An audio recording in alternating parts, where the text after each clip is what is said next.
Purihin ng Panginoon sa oras na ito at tayo po ay kailangan ko naman sa pagpapamahalaga na gawain.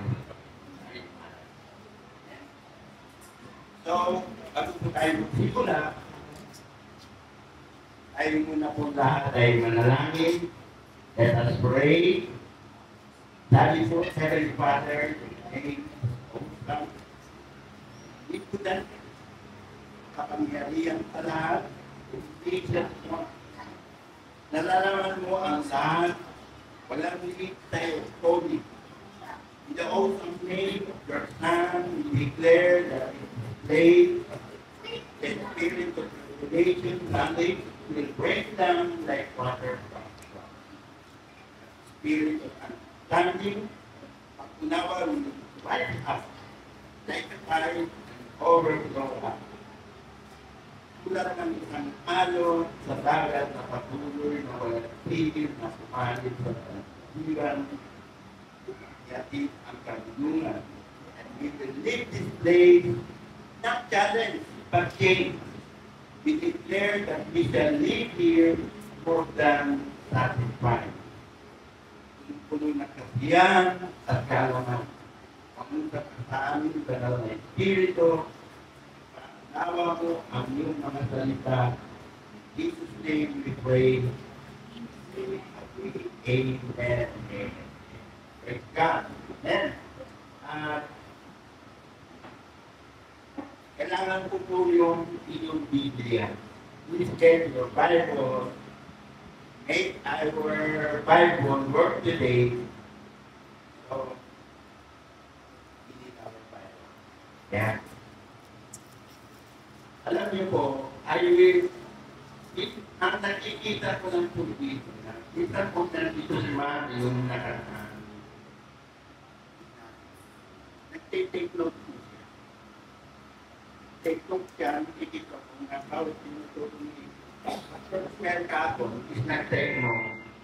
Ngayon, nakita ko yung kahalagahan ng nag-take note. Kasi pag nakikinig ka lang, at isang beses mo lang napakinggan, ano daw 10% lang. Pag nagsulat ka, at gusto mong i-remind ulit, 30%, maalala mo. Dahil, ay, ito pala yung parinig mo. Pero once na yung preaching ay record mo, at 7 times mo napakinggan, hindi mo sa iyong isipan yan at hindi na maaalis. Magiging guide mo na yan. Kaya, napakahalaga na meron kang yun yung ginagawa natin yan. Na kung gusto nyo marinig ulit yung at hindi nyo gaano naiintindihan yung ibigay ng message ka kung dito na ko yung message ni Pastor Ismael dito. Pakinggan mo din sa aming FB, sa aming FB, sa YouTube. Ano po sa YouTube niya? Ano pwede nyo sa, meron akong pinaintindihan sa ating ating. Then, pakinggan mo dito. Maganda rin pag-regular yan yung mga kami. So, I would like you to take notes because it's important for you to remember what you're about to hear, but also for you to think it. Bilang ito dapat mapakinggan natin, kundi atin din itong may to your friends and family and group, that they may understand and most of all, to teach to the world that you work in kung saan ka nagtatrabaho. Pwede mo ibigay ito bilang katuruan. Especially the women's group. Yung mga women's group ngayon, meron silang yung ating kawan, nagiging active na siya. Prayer meeting namin na sila. O sino na kasama mo ngayon sa prayer meeting? Itong ganyan. Pagkatapos, nagtitiktok ka. Hindi niya alam. Pupunta siya sa akin na nabag niya sabi ko, hindi ka kasi nakikita sa mga cases, ginagalan ko rin. Pero nakita ko yung gustong mangyari na asawa. Talagang meron siyang 1/4 na puno niya ng mga katanong na sinasabi. So ayun kasi, kaya nasabi ko, especially the woman who start studying the mind of God. Yan. And His idea concept. Kasi yun ang tuloy. Hindi lang yung sinagot mo. Kailangan malaman mo kung ano yung nasa puso ng Diyos na gusto niya ipatid sa atin.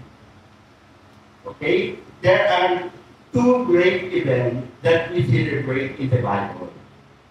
Two great events na ating po laging celebrate sa Biblia. The first one is the birth of Jesus Christ. Diba? We celebrate and call it Christmas. Yeah. The second one is the death and the resurrection of Christ, which we call Holy Week. So dalawa lang naman po yun. Isang Christmas, pagkatapos isang Holy Week. Ito. Yun ang celebrate natin lagi dito.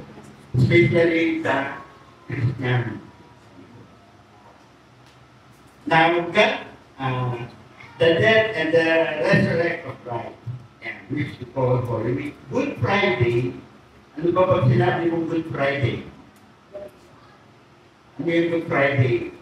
The day Jesus crucified, yun yung Good Friday, baka hindi yung baka wala pa sa ipitan. Kung sinabing Biyernes Santo, ano na, agalan na isip mo, yun yung pagkawalan ng ating Panginoon. Pag sinabi mo naman linggo, ano sa linggo ng pagkabuhay ng anak? Yun po yung sinasabi natin na Easter Sunday. The resurrection of Jesus Christ, that remains the cornerstone of our Christian faith. So Good Friday and Easter Sunday is not for the church. Hindi lamang po for the Christian, but it is for the church on Good Friday at Easter Sunday. Big one. Because we are already believed. Kasi naniniwala na tayo. It is not for us. It is for the world. Kaya nga sabi niya sa John 3:16, pakitlas mo na, sabi niya sa John 3:16, pero,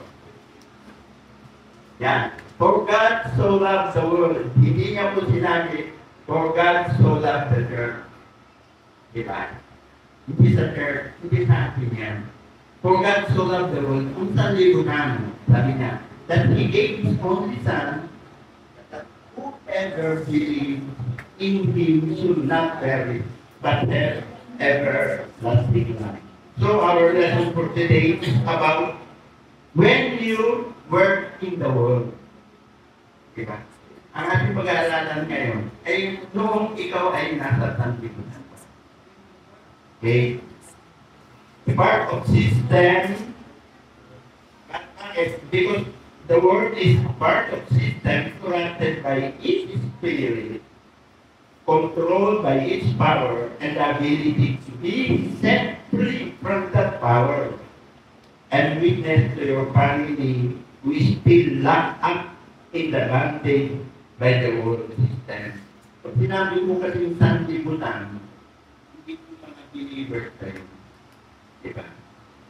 Di ba sila ang mga believers? So, God loves the world.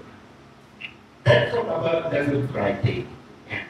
The day Jesus crucified and died. Yun muna po yung ating bibigyan tuunan ng pangsilig. Bagamat hindi ng college ngayon, usually ito'y sinasarang sa mga college. Pero napakalaga pong topic itong ating pag-usapan. A topic that I hope will make sense to you. For the first time in a deep way, we will talk about the birth and the death of death. Ganun yata yan. The topic. Yan. Ang topic po natin ngayon, ang walang kapanganakan eh. The death. Wala na. The death. The birth and death of death. Kasi yung nilagay ko, kasi gusto ko nang ilagay sa Tagalog, kaya nung hindi yata niya naintindihan yung. So, ang topic ko natin ngayon, the birth, the death of death. Yeah. The birth and the death of death. Parang hirap kong kumain na. The birth and the death of death. Yan po yung Holy Week. Death was given birth and death was killed. We call it Holy Week to Christian believers, whom our King Lord Jesus Christ came to accomplish that, and He did it to redeem the world. Sa pamamagitan ng pag-redeem ng ating Panginoon, pinuksan niya ang kamatayan. Kaya nga, pero, mamaya pag-alala na. Okay? I remember the last message of Pastor Nick, di ba?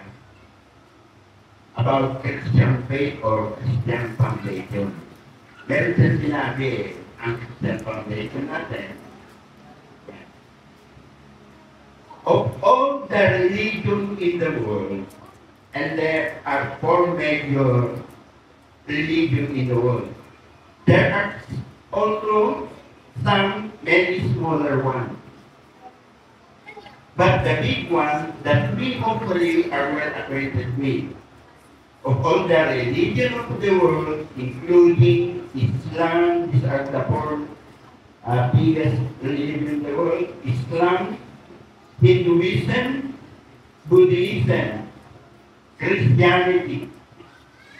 Christianity is the only faith na nagtitiwala at nananalig in which the founder personally died for the follower. Tanging ang Christian faith sa pananampalataya ng Kristiyano, tanging tayo lamang na yung gumawa ng pundasyon nito, in which the founder personally died for the follower. It is the only faith on planet Earth where the founder of that faith died for the follower.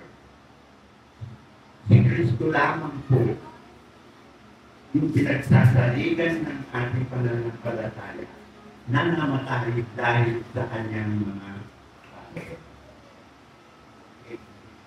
That is very important. That distinguishes the Christian faith from every other so-called religion. Buddha, si Buddha, kilala niyo naman si Buddha.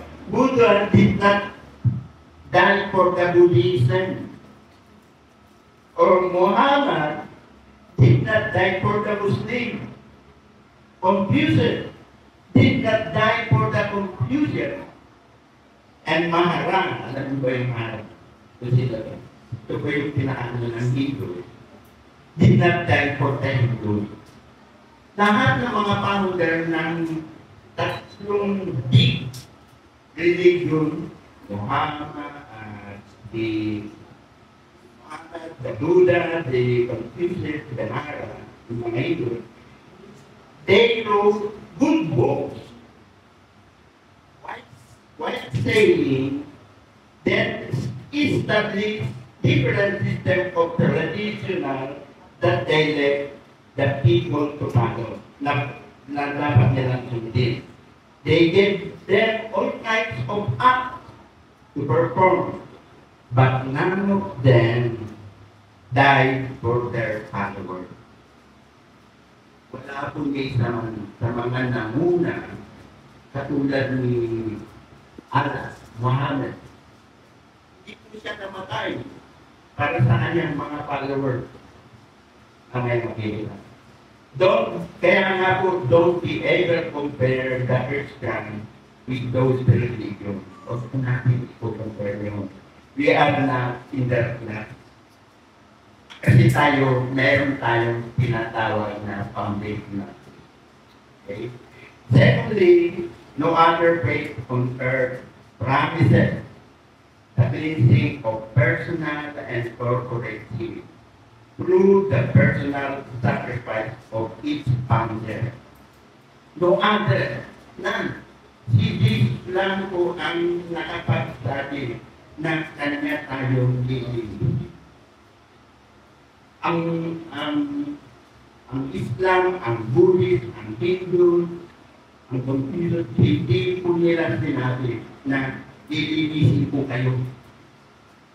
Ililigtas po kayo. Tanging ang ating Panginoon lang.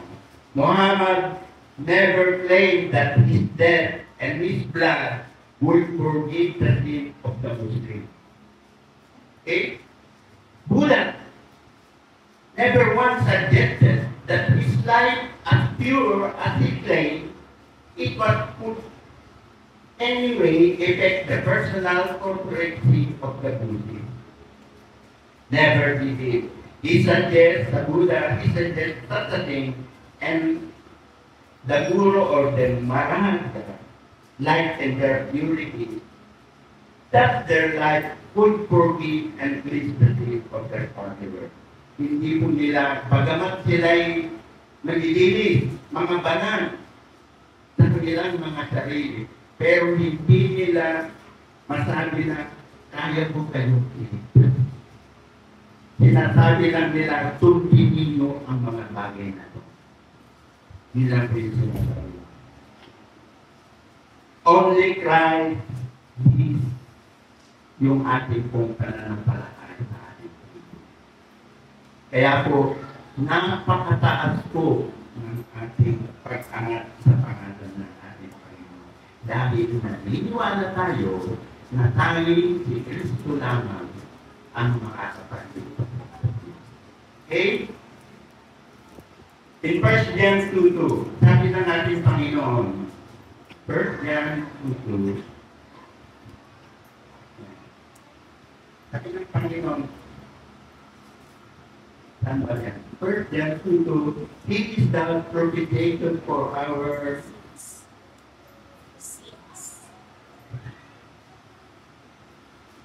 chapter 2, verse 2. Okay. Sabi niya, I will lay my life down to atone for many.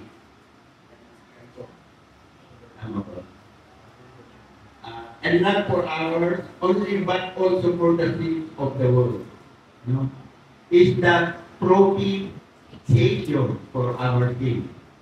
You are the atonement of our sin. In other words, Jesus going to die to cleanse the people who follow me. No other faith claims that He will die to cleanse us. Alam niyo ba na mas mabuting manatili ang ating pananampalataya bilang isang Kristiyano?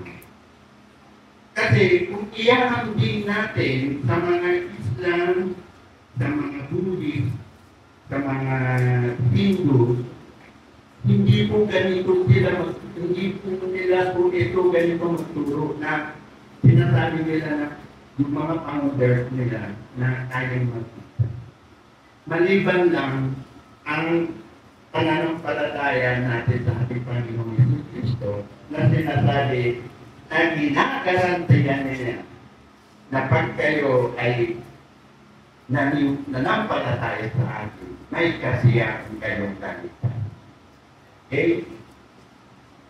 Pagpalagay mo na sumaki ka sa religion ng Buddhist, tunay na you have a good scripture. Ayon sa sinulat ni Buddha.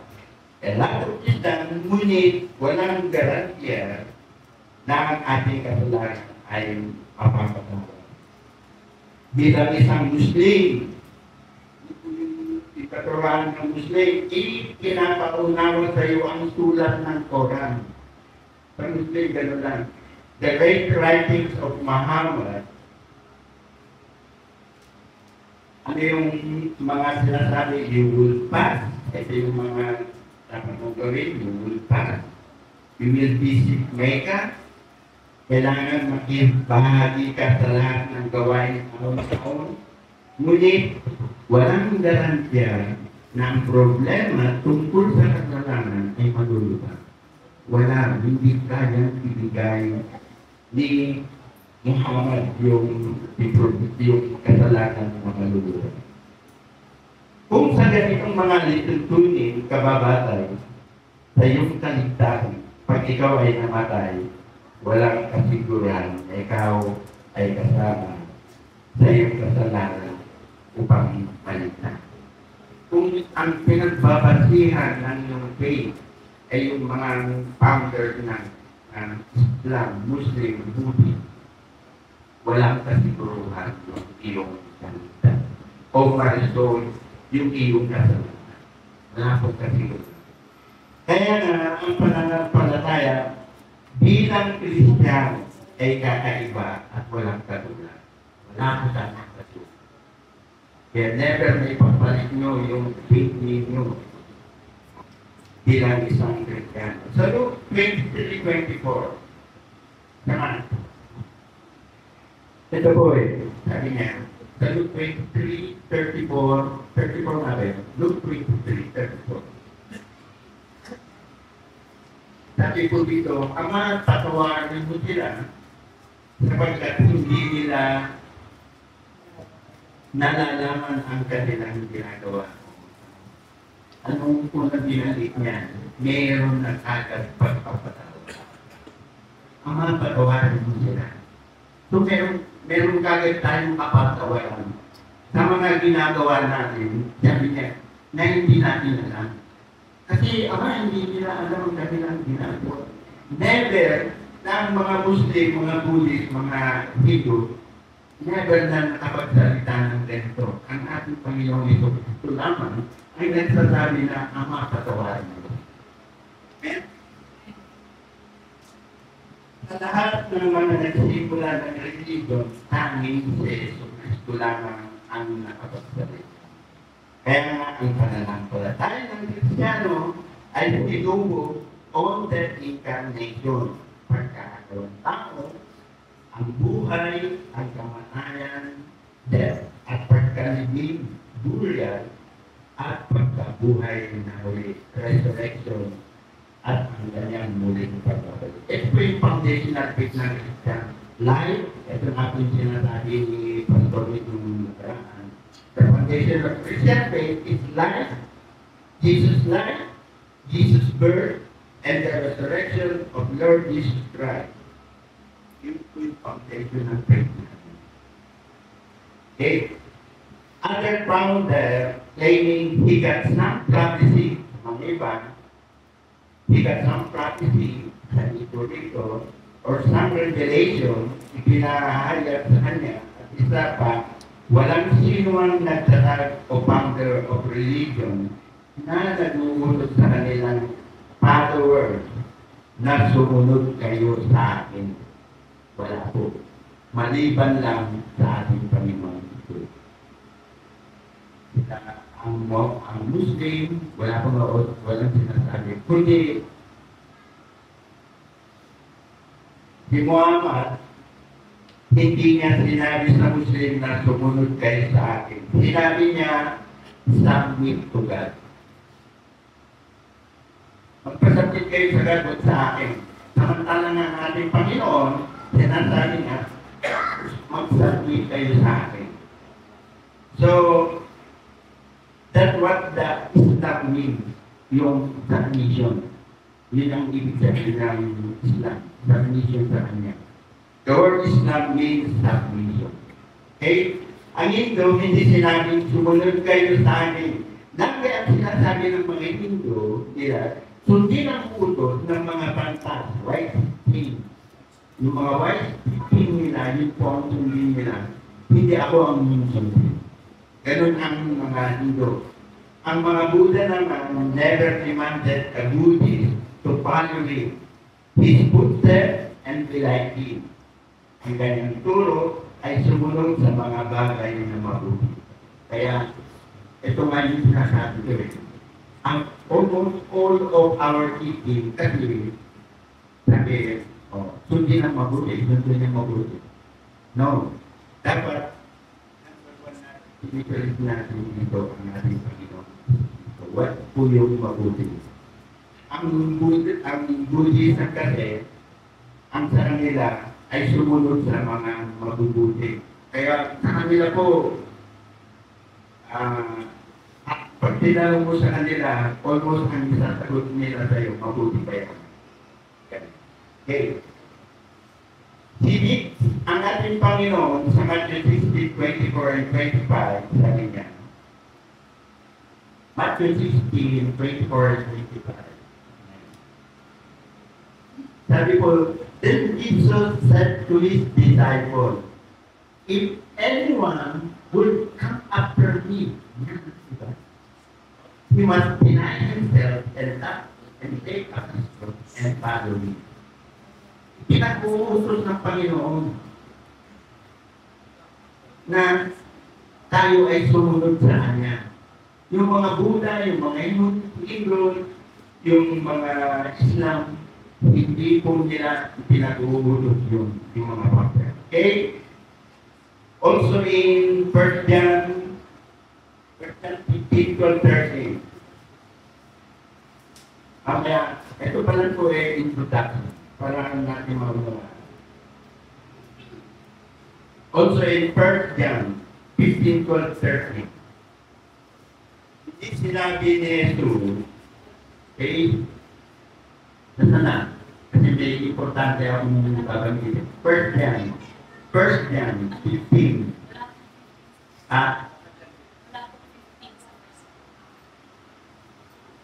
Ay, 1 John 5. Mali. 1 John 5, sorry. 12. Yeah. Sabi dito, he who has, verse 12 na ba ito? He who has the Son has died. He do not have the Son of God does not die. In 30, I write this thing to you who believe in the name of the Son of God, so that you may know that you have an eternal life. So, sabi po na, I write this thing, sabi niya, to you who believe in the name of the Son. Sinusulat po ito para panaywalaan ninyo ang anak, hindi po ang ama.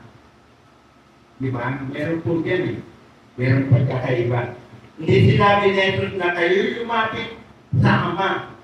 Hindi na po sinabi. O sumunod sa ama. At inutos din ng Diyos na ang sino mang sumampalataya sa Kanya ay magkakaroon ng buhay na walang hanggan. Di ba napakaganda? Kaya po wala po tayong dapat sampalatayanan, kundi ang Panginoong Jesucristo lang. Okay? Minsan po nakikita niyo po ako dyan na minsan kinakausap ko ng isa at minsan meron kami discussion. Minsan po nagkaroon ako ng katanungan sa ating sarili. Kung ang foundational faith ng Kristiyano para ma-resolve ang ating kasalanan, the life, death, burial, and resurrection. Bakit? Ito nga po sinisisi natin ang mga nagpapako kay Jesus Cristo. Isang tinanong ko ito di ba, Brother Smell, kumain tayo dun sa nagsabi tayo sa umiikot natin. Pinagkampi kami doon ni Pastor, ni Iglesia. Sabi ko, nagtanong ako, kung ang ating pananampalataya ay nakabatay doon sa pagkamatay ng ating Panginoong Jesucristo, sinasabi natin kung hindi namatay ang ating Panginoong Jesucristo, walang paglilinis.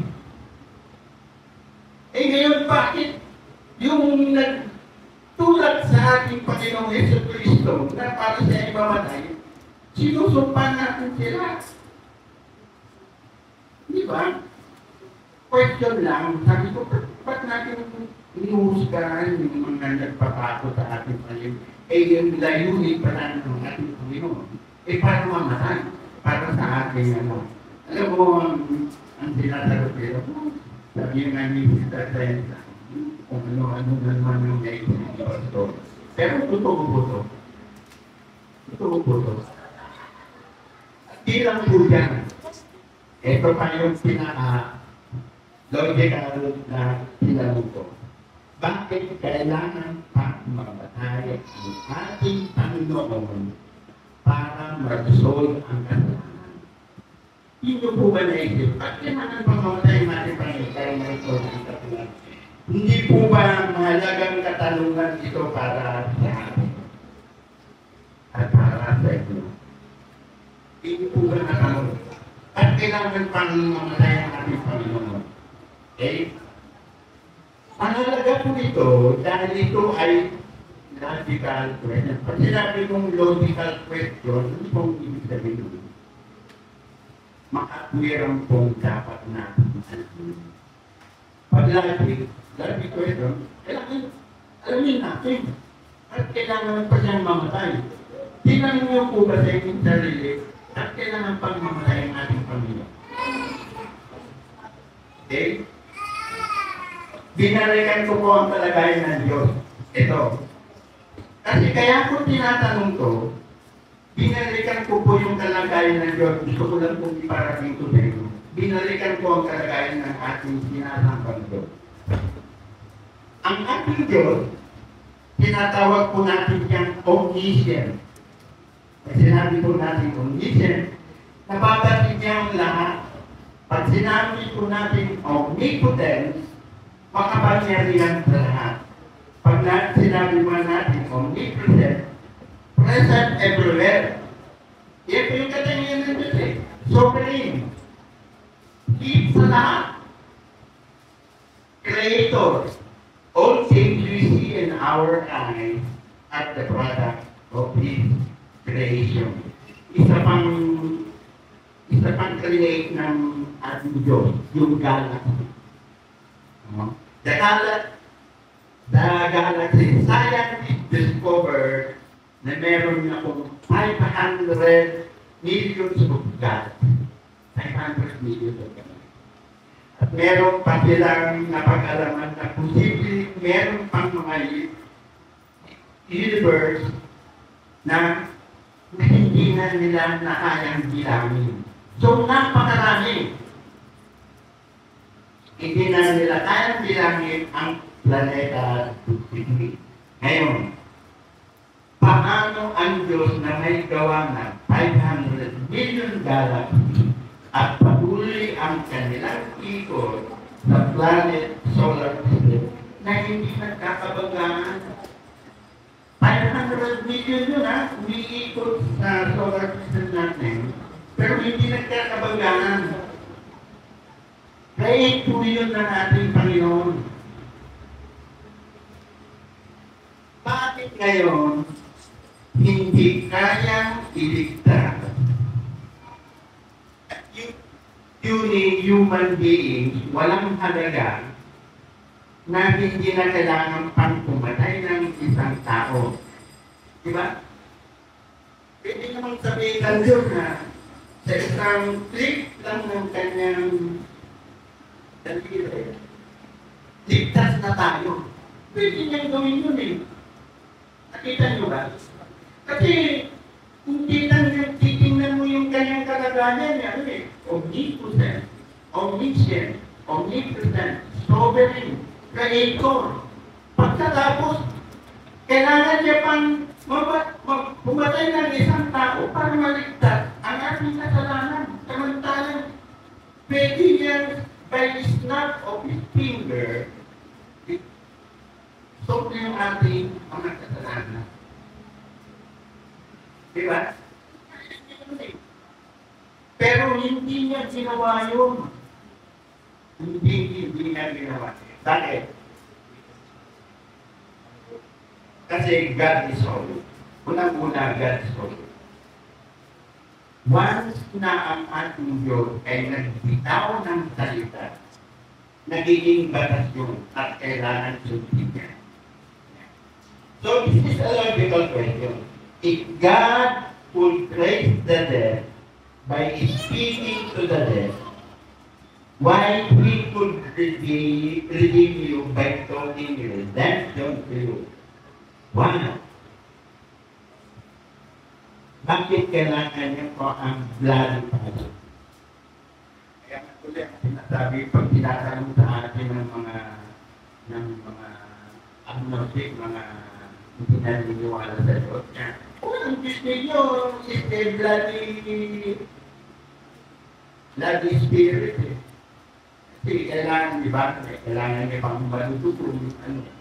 Pero yung mga katanungan, samantalang yung Diyos namin hindi ganyan. Question. How is a God of the universe have to deal with the death of a man who saved man when He made the universe? What's wrong with His power? It's important. Diba makapangyarihan siya? Ba't kailangan niya pa isang Jesus o isang human being na may pastor? Okay? What's wrong with this power? It is important question and laws, and the kingdom government of God will answer that question locally. Sasagutin yan ng ating Panginoon.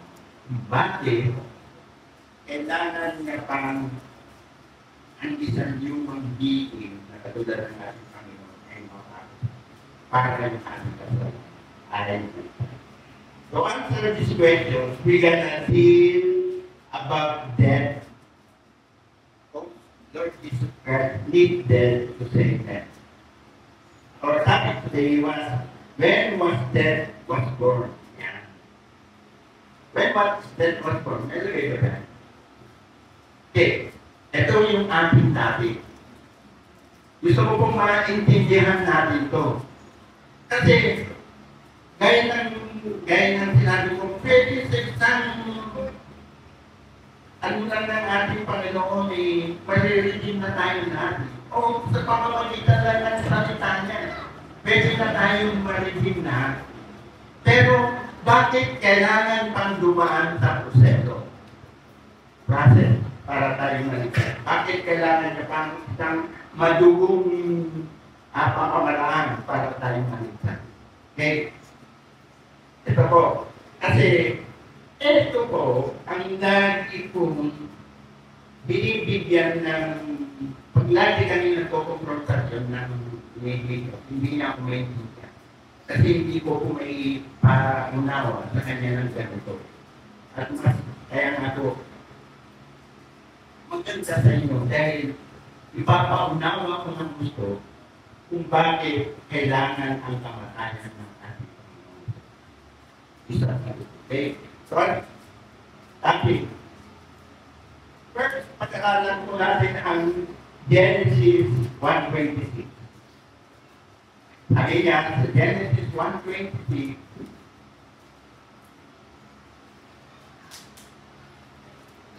lagi po ako nagsisimula sa Genesis. Kaya po yung mga gusto mag-aral ng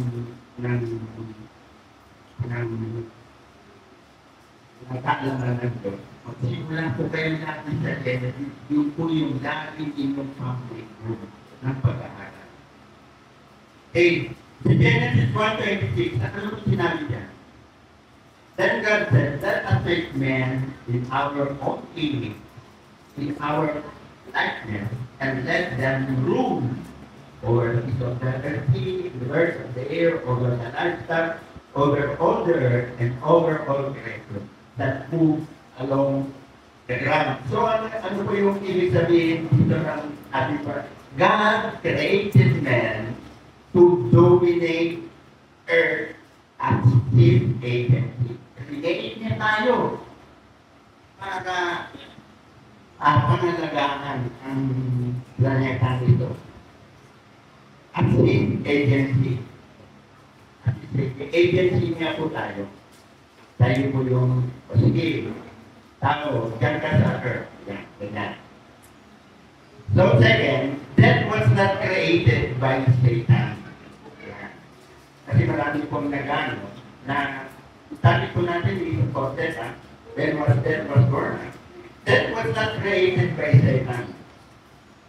Mankind enjoyed perfect communion and relationship with God as spiritual being.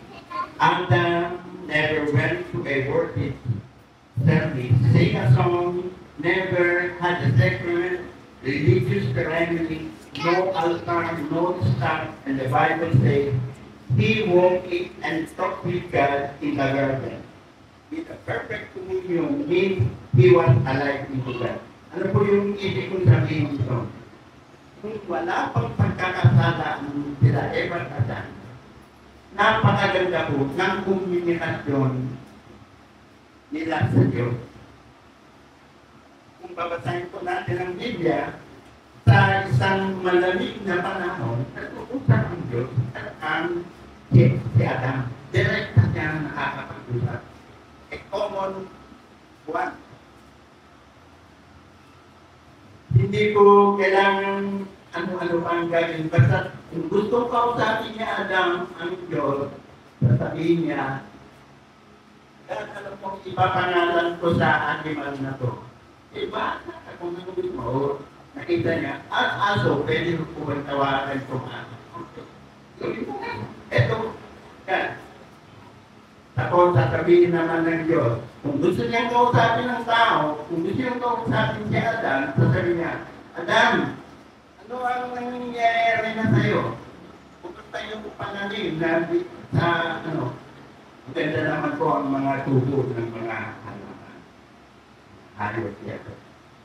Ganyan makipag-usap ang Diyos nung hindi pa nagkakasala si Adam sa kayo. They had the direct communication with God. Walang boundary.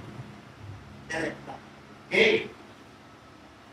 So, ang tawag po doon ay perfect communion.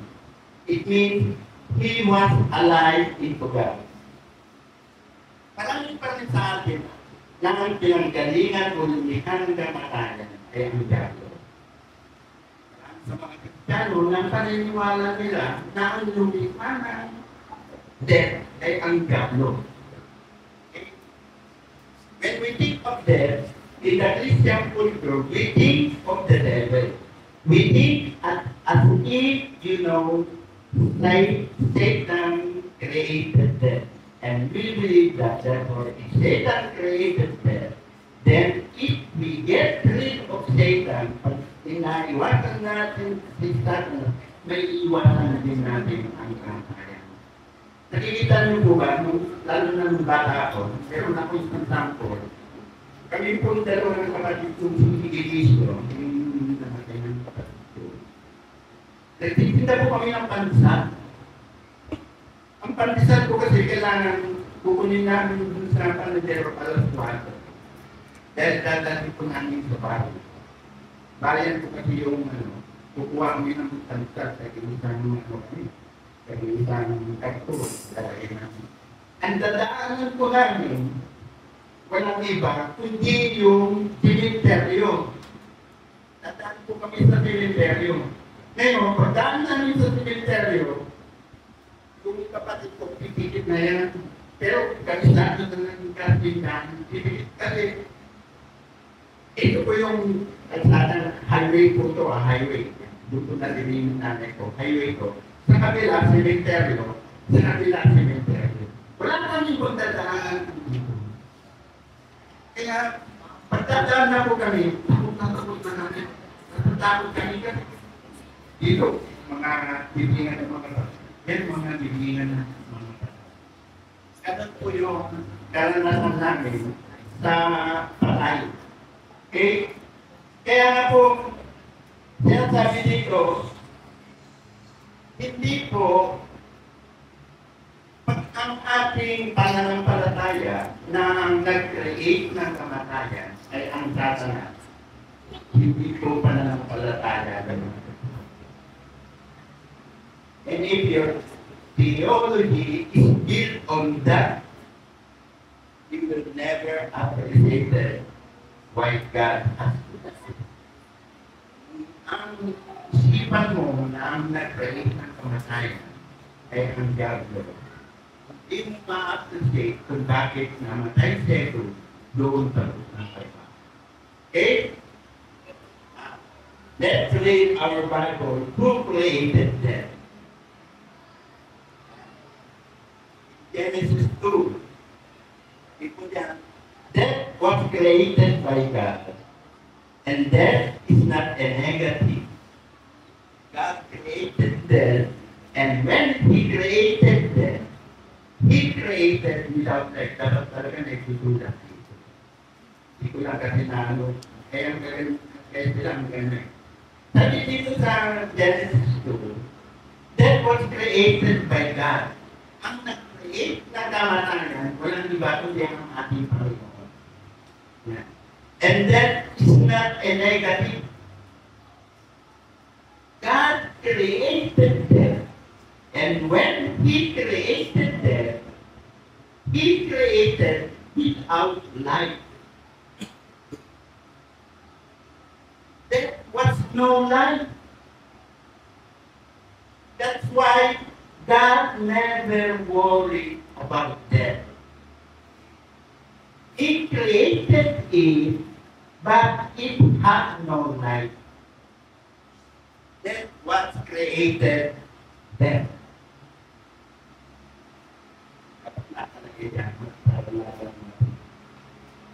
That pre-existed Adam, but had no power over Adam. Bago pa nilalang si Adam, ang kamatayan ay naroon na.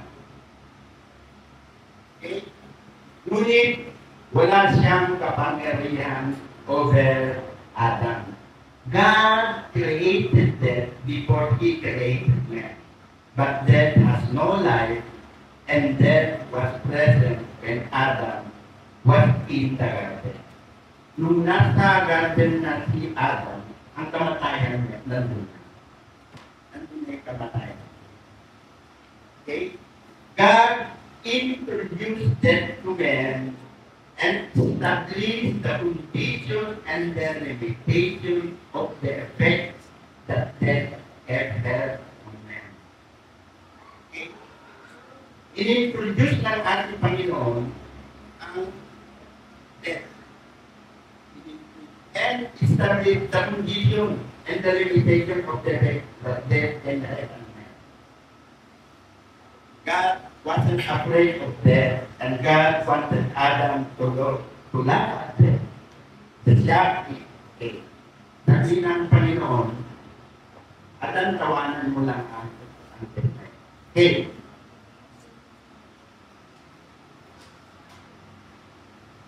That's having to read about death.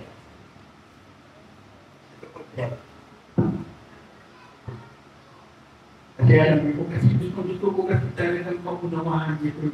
Kasi pag naunawaan nyo ito, na i-introduce ng Panginoon Diyos sa atin, ang laking bagay na, ay, ito pala ito. God created death. Gave death to Adam. And gave Adam to control over death. And told Adam, you decide what happened to death, whether it stayed there, you decide whether it comes to life or stay there. I'm giving you complete power over death. Here is death. It is in your hand. Okay. Pusan po natin ang Genesis 2 verse 16 and 17. Pwede kong pwede nga. Diyos, dali ka nga dito. Diyos, nandali. Pusod ko po sa inyo para malaman niyo po hindi. Hindi ka sandali lang. Pagpalagay natin na si Diyos ay si Adam. Di ba? Okay ka. Ito po ako. Okay. Genesis 2, verse 16 and 17. Sabi ng Panginoon, sabi ko muna, God created death. Create ng Diyos ang death. Gave death to Adam. Adam is dead. Ibigay niya kay Adam and gave Adam to control over death. Na kay Adam kung paano niya controlin ang death. Para maunawaan mo. And tong Adam, you decide, sabi ng Diyos, you decide what happened to death. Whether it stays dead, you decide whether it comes to life or stay dead. I am giving you the complete power over death. Here is death, sabi niya. It is in your hand. Ano po ang sinabi? Ating kong pansinita, Genesis 2. And the Lord God commanded the man, you are free to eat any tree in the garden. Sabi niya, pero yung death lang na, you are free to eat any tree in the garden. Second, then, but you must not eat from the tree of knowledge of good and evil. For when you eat of it, you will, ano sabi niya? Surely die. Sino nagsabi? Sino ang kausap ng ating Panginoon? Si Adam. Adam. Ito yung death.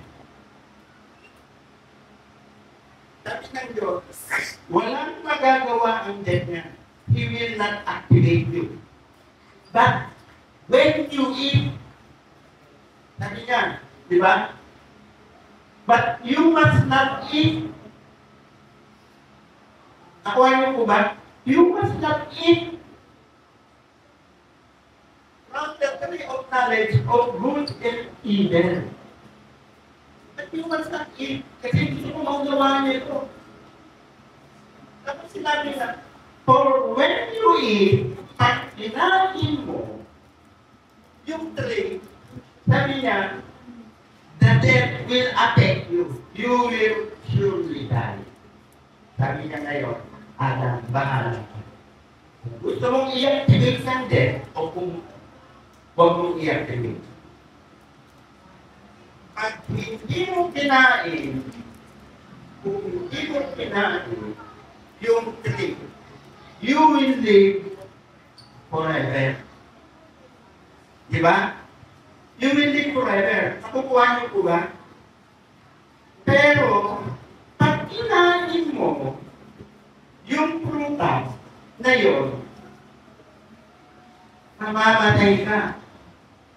Sigurad, sino ang nagsasalita? Ang Diyos. Sabi ng Diyos, pag kinain mo yan, siguradong mamamatay ka. I will surely guarantee that you will die. Pero pag hindi mo kinain, you will have an eternal life. Wala ang death. Nagkikiwain na. Nakuha niyo po ba? Nasa kamay natin. Nasa atin. Kung paano tayo mabubuhay. Mamaya ka po. Kaya nga sinasabi ko sa inyo, paano naipanganak ang kakatayan. Alam niyo po, kasi pag hindi mo naintindihan yung mga bagay na ito, lagi kayong makikipagtalo. Lagi kayong makikipagtalo. Kaya sabi ko, kaya pag kanina nandun sa ni Bika, o kaya naman sa ni Bika, o tinawag ka pa nga si ano eh. Tinawag ka pa nga si Spell, dalawa sila ni ano eh. Kasi hindi niya ako makorner. Kasi alam ko ko eh. At ito, ang nilululat ko ng Panginoon sa death. Okay. Kaya nga po, sabi sa ating pansinin kung ano ang sinasabi ng Diyos tungkol sa death. At pansinin din natin kung sino ang kanyang kasama. Wala pong mystery. Wala pong nililihim ang Diyos. Lahat ay hayag. Hinahayag niya. Hinahayag niya. Pati sa atin, hinahayag niya kung anong death. Adam did not invent death. Hindi po si Adam ang nag-invent ng death. Or created death. Satan also did not invent death, nor created. It was always there. Sabi nga, bago pa nilalang ang harap si Adam, meron na yung death na yan. Meron na. Created death. It was always there, present. But useless. Kaya na nga sinabi ko kanina, nakikita natin, useless yung death. Nabibigay kay Adam. Nagiging active lang yun nung kinain niya yung fruit. Okay? Sabi nga, God say, Adam, it's up to you. You can give it life or leave it dead. When I learned this, there is no word of death for me. Kasi pala, ako pala ang gumagawa ng aking kamatayan.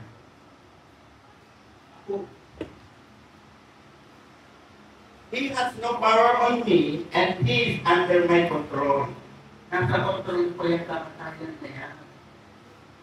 Nakuha niyo po ba yung sample ko dito? Nasa control natin.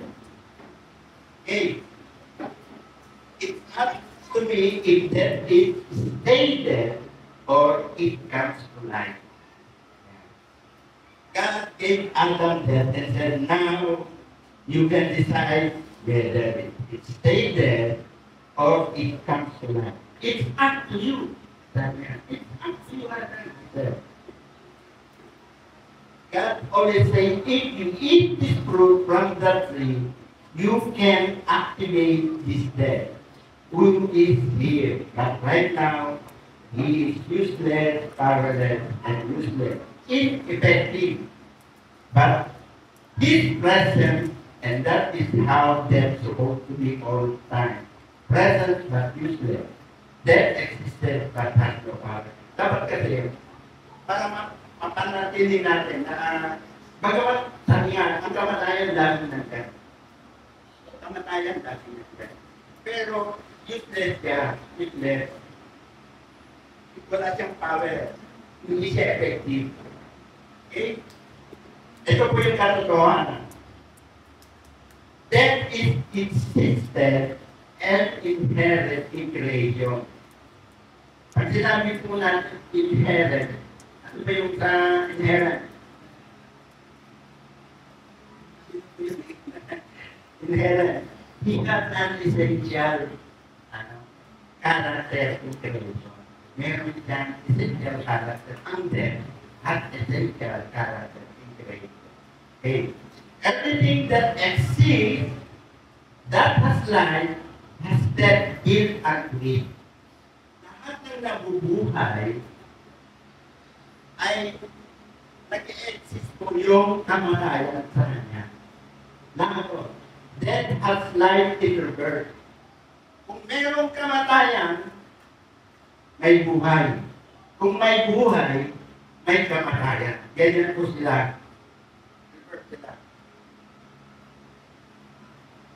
You cannot have life without the presence of God. You cannot have life without the presence. If land is alive, if land is alive, death is somewhere in that land. But it is useless. That's why the land is alive. God didn't have to create them separately. Hindi niya po pinag-iwalay ang kamatayan at ang buhay.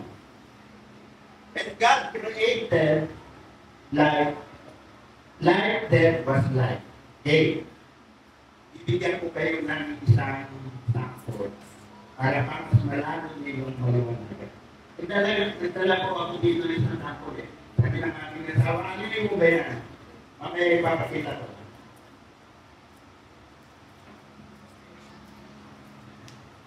Meron po rito isang plant. Yan. What's this? I'm gonna lift up. Do you see that? Nakikita niyo po ba? The plant is hanging on the light. The plant is hanging on the light. It's hanging to the soil. Di ba? Yan po yung kanyang purpose. It's hanging to... That's where it came from. Diyan kasi siya galing. Ito po Kaya nabubuhay yung halaman dahil merong lupa. Dahil yung halaman nanggaling dito sa lupa. Diba? Ito nanggaling yan dito sa lupa. Okay. Whenever you came from, you got to stay attached to it. Nakuha niyo po ba? Whenever you came from, you must always attach into it. Kailangan lagi kang naka-attach dito. Because the life of the plant will continue as long as the plant stay attached to where it came from. Ang halaman na ito ay mananatiling buhay hanggang siya ay naka-attach sa soil. Okay? Now, what's this? If I pull this plant away from soil, ating bubunutin itong mga halaman na ito. Away from soil, I don't have to kill it. Hindi ko na kailangan patay pa yung halaman. Kaya na ang halaman na ito, pag nawala na siya sa kanyang pinanggalingan, mamamatay na po siya. Hindi mo na kailangan patayin. Okay? Gusto ko pong makuha nito. Itong bagay na ito. Kasi once na nakuha nyo ito, malalaman nyo kung gaano tayo sa Diyos.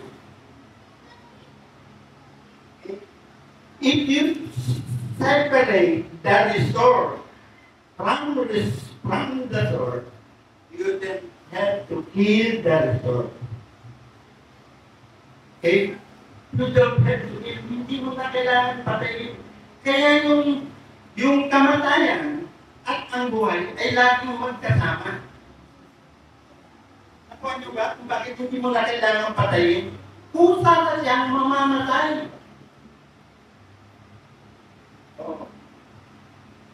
Sana naliwanagan kayo na tayo, sabi nga ng Diyos, Adam, sabi niya,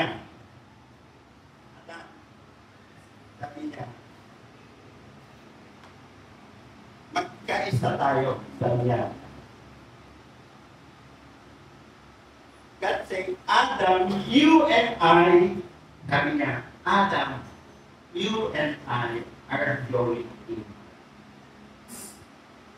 Tayo po kasi ay konektado sa Diyos.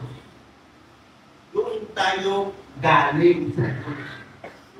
Pag ikaw ay humiwalay sa Diyos, kaya patay ka. Yun po yung gustong sabihin ng Diyos. Yun ang gustong sabihin ng Diyos. Pag humiwalay ka, hindi mo na kailangan patayin ang sarili. Kaya, sabi niya, kaya na ikaw ay mamamatay. If you disobey me. Di ba? Nakuha nyo? Kasi pag once na nakuha nyo ito, malalaman nyo na napakahalaga pala ang pagiging obedient sa Panginoon. Once you disobey me, sabi nga, kung kakainin mo to, yung prutas na to, pinawalang halaga mo yung inuutos kayo ko sa iyo, dinaliwala mo yung inuutos ko sa iyo, kaya sa oras din iyon, mamamatay ka. I guarantee you. Kaya po pag pinag-usapan natin yan, maging ano po ito sa inyong isipan para malaman nyo kung bakit nilikha ng Diyos. Okay? The submission and the obedience of man maintain the powerless of death. Kung ikaw ay sumusunod sa mga utos ng Diyos, walang kapangyarihan ang kamatayan. Never na magkakaroon ng kapangyarihan pag ikaw ay sunod. God says, if you do not eat from that tree, you will live eternally. But if you detach, sabi niya, but if you detach yourself from me, disobey my command, you violate the attachment principle. Sabi niya, how? You will surely die. Surely is guaranteed to die. I'm going to make sure you die. Men have the power over them. Kaya nasa kamay natin yung kamatayan na sa atin. Ikaw ang gagawa para ikaw ay kamatay. By keeping the commandment of God, death is present but no power. Okay? But by keeping the commandment of God, death is present but has no power. Death is big over and no power over obedient men. Kung ikaw ay masunod. The aim to live forever is obedient to the word of God. Kung ikaw ay nagkasala, gusto mong bumalik ulit yung pagkabuhay at pagkamatay ng kamatayan, bumalik ka ulit sa mga salita ng Diyos. Balikan mo ulit yung salita ng Diyos. Yan po yung kailangan. Just keep my word, obey my word. Sabi niya. Adam messed up and disobeyed the word. Tinira kasi niya Adam ang inabilis sa kanya ng Diyos. If death come alive, when men have disobeyed the word of God. Dumating ang kamatayan sa tao nang ang hindi pagsunod sa utos ng Diyos. Okay. The only way for God to put death back to death is to give men the word again. Para mabalik na ulit the word of God. Kailangan mo ulit na pumasok sa inyong mga sungkot. Ito lang po yung makakapagbalik sa iyo. Free from death. Okay? Alam ko po, walang pen. Siguro mga 10 minutes na. Kaya po ba? 10 minutes na lang. Alam niyo po ba, magbibigay lang po ko ng isang sample. Isang sample lang po. Para lang po, may mas lalo natin may bibigay. Okay, buksan po natin ang first sample. Pero marami pa po ito. First sample lang po na tayo. Yan. First sample 15. First one. Yan. First sample 15. Parang sample lang tayo. Okay, sample. Kasi gusto ko pong malaman sa iyo ang obedient. Diba? First Samuel. Basta sinabi ko, doon mo yan wrong. The first Samuel, sabi po, Samuel said to Saul, I am the Lord, I am the one the Lord sent to anoint you king. In-announce he Saul dito over his people Israel. So listen now to the message from the Lord. Yun po yung gusto mong sabi ni Samuel, listen now from the message of the Lord. Sa 3. Tingnan mo sa 3. Palit dito lang tayo. Sabi niya sa 3, now. Ito yung sinabi na, sabi ni Samuel kay, now go. Sabi ng ating Diyos kay Samuel. Kay Saul pala. Now go, attack the Amalekite. And totally destroy everything that belongs to them. Do not spare them. Put to death men and women, children and infants, cattle, sheep, and camels. Verse 8. Verse 8 na. Ito po yung nangyari. Sino po sila lahat ng mga Amerikano, huwag kang magtitira ni isang buhay. Yan po yung ibig sabihin ng verse 3. Wala nang ititira. Pati yung mga hayop nila, pakatayin mo lahat. Ngunit anong ginawa ni Saul? Sa verse 8, sabi niya, he took Agag, king of the Amalekites, alive. Kita niyo, alive. Pero ano sinabi ng Diyos? Patay. Di ba? Patayin mo lahat. Pero ang ginawa ni Saul, he took Agag alive and all his people, he totally destroyed with the sword. Pero ang mga iba, pinatay. Okay. Pero na dyan, hindi ginawa. Ginawa niya alive si Agag. Sa 9.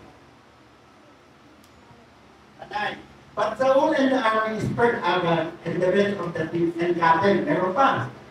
Yung mga sheep, yung mga cattle, mga matatabang cow, and lamb, everything that was good. Everything that was good. This they were unwilling to destroy. But, dapat nila itong i-destroy, but everything that was despised and made them totally destroy. Yung mga matataba, magulusog, na hindi niya natin nagpapakatay. Okay, sa 11. But Saul and the army spared Agag. I am grieved, sabi na dito sa 11, sabi na ni Samuel, I am grieved that I have made Saul king. At siya ka nagsasalita dito. Because he has turned away from me and has not carried out my instruction. Kita nyo? Hindi niya sinunod yung ating utos. Sabi ng Diyos, Samuel was provoked and he cried out to the Lord all that night. Sa verse 17, Samuel said, although your one is small in your own eyes, you do not become the head of the tribe of Israel. The Lord anointed you king over Israel. 19 po. Why did you not obey the Lord? Ito na po. Why did you not obey the Lord? Why did you bounce or thunder and do evil in the eyes of the Lord? Sa 22. Sa 22, but Samuel replied, that the Lord, sabi niya, that the Lord delight in the burnt offering and sacrifices as much in obeying the voice of the Lord. Iganda po yun ang Tagalog. Nasisiyahan ba ang Panginoon sa mga sacrifices? Hindi ba mas mabuti yung pagsunod mo sa Panginoon? Obeying the voice of the Lord. To obey is better. To obey is better than sacrifice. And to help is better than the path of Christ. Sa 23, dito, for rebellion is like sin. Meron na po ako dito, pero dahil sa mga kilala na, susunod na po yung rebellion sa kalaman. Sabi niya, for rebellion is like the sin of divination, and arrogance like the evil of the idolatry. Because you have rejected the word of the Lord, He has rejected you as a king. Tinanggal si Saul. Ganun tayo. Once na reject natin, once na nag-disobey tayo sa ating Panginoon, automatic naroon po yung rejection. O kaya naroon na po yung pagkakasama. O naroon na po yung amin.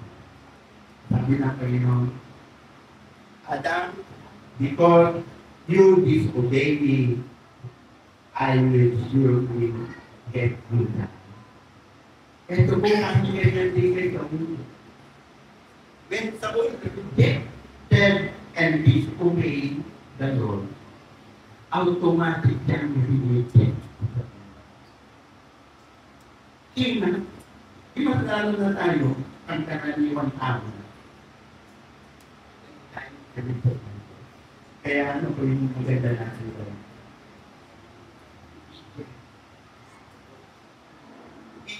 Panginoon.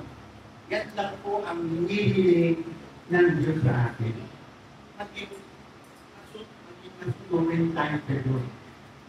Wala pong ano sa Diyos wala pong pagtatalo sa Diyos. Kung ano yung sinabi niya, dapat mong gawin. Tingnan mo, ano sinabi niya? Lahat patay mo. Lahat patay mo. Wala kang itigil. Matatasi hindi pwede yun sa Diyos.